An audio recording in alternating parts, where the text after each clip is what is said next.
టాలీవుడ్ లో ఐటీ దాడులు కలకలం రేగింది. ప్రముఖ నిర్మాత అల్లు అరవింద్ కార్యాలయంలో ఐటీ అధికారులు దాడులు నిర్వహించారు. దీనికంతటికీ కారణం గీతా గోవిందం చిత్రమే. ఆ సినిమా ఫుల్ రన్ లో 130 కోట్లు వసూలు చేసినట్లు టాక్ వినిపించింది. ఈ కారణంగానే ఐటీ అధికారులు అసలు సినిమా ఎంత వసూలు చేసింది, ఆ చిత్ర నిర్మాణ సంస్థకు అధినేత అయిన అల్లు అరవింద్ దానికి సంబంధించి సక్రమంగా పన్నులు కట్టారా లేదా అనే కోణంలో తనిఖీలను నిర్వహించారు. అల్లు అరవింద్ కొంతకాలంగా చిన్న సినిమాలను ప్రోత్సహించే ఉద్దేశంతో గీతా ఆర్ట్స్ 2 పేరుతో ప్రొడక్షన్ హౌస్ స్టార్ట్ చేశారు. విజయ్ దేవరకొండ, రష్మిక మందన జోడీగా తెరకెక్కిన గీతా గోవిందం చిత్రం కూడా గీతా ఆర్ట్స్ 2 బ్యానర్ లోనే వచ్చింది. ఆ సినిమా బ్లాక్ బస్టర్ హిట్ కావడంతో పాటు బాక్స్ ఆఫీస్ వద్ద భారీ స్థాయిలో వసూళ్లు రాబట్టింది.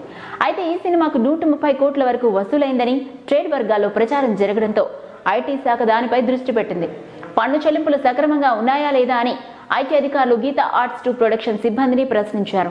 సిబ్బందిని మాత్రమే కాకుండా అల్లు అరవింద్ తో పాటు ఇతర భాగస్వాములను కూడా ప్రశ్నించినట్లు తెలుస్తోంది.